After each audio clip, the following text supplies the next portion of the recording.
வணக்கம் மக்களே, நான் உங்க ஜோதிஷ். இன்று நாம பார்க்க போற ஒரு செம்ம ஆன்மீக விஷயம். இகபரத்தின் மேற்பொருள், வள்ளலார் அருட்பெருஞ்சோதி ரகசியம். கேள்வி 1. மக்களே, உங்க மனசுல எப்பவும் ஒரு டவுட் வந்திருக்குமா? இந்த உலகம் எப்படி தோன்றினது? மரமா முதல்ல வந்தது, விதையா முதல்ல, முட்டையா முதல்ல, குஞ்சா முதல்ல, உயிரா முதல்ல, உடலா முதல்ல? வள்ளலார் விடை. வள்ளலார் சொல்றார், இது யாருமே முதலில் இல்லை. முதலில் இருந்தது ஒரே ஒரு உண்மை, ஆதி அந்தம் இல்லாத பரம்பொருள். அந்த பரம்பொருள் தான் அருட்பெருஞ்சோதி. கேள்வி 2. அப்படின்னா அந்த அருட்பெருஞ்சோதி எங்க இருக்கு? வானத்துல தான் இருக்குதா, கோயில்ல தான் இருக்குதா? வள்ளலார் விடை, இல்ல மக்களே, அந்த பரம்பொருள் எல்லாம் நிரப்பற பரமாகாசம் மாதிரி ஒவ்வொரு அணுவுக்குள்ளும் ஒவ்வொரு உயிரிலும் இருக்குது. அந்த ஸ்பேஸ்ல இருந்து தான் முதலில் சூக்கும நிலை தோன்றியது, அப்புறம் தூள உலகம் தோன்றியது.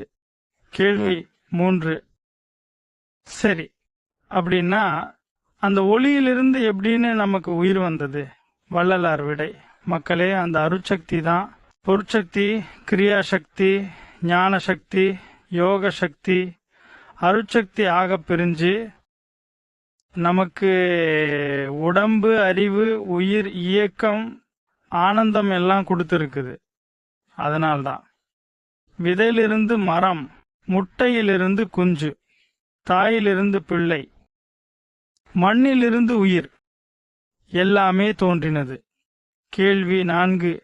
ஆனா நாம இப்போ ஏன் அதை காணவே முடியல? வள்ளலார் விடை, அது நம்ம தவறு மக்களே. நாம் உடம்பு தான் உண்மைன்னு நினைச்சுக்கிட்டு இருக்கோம்.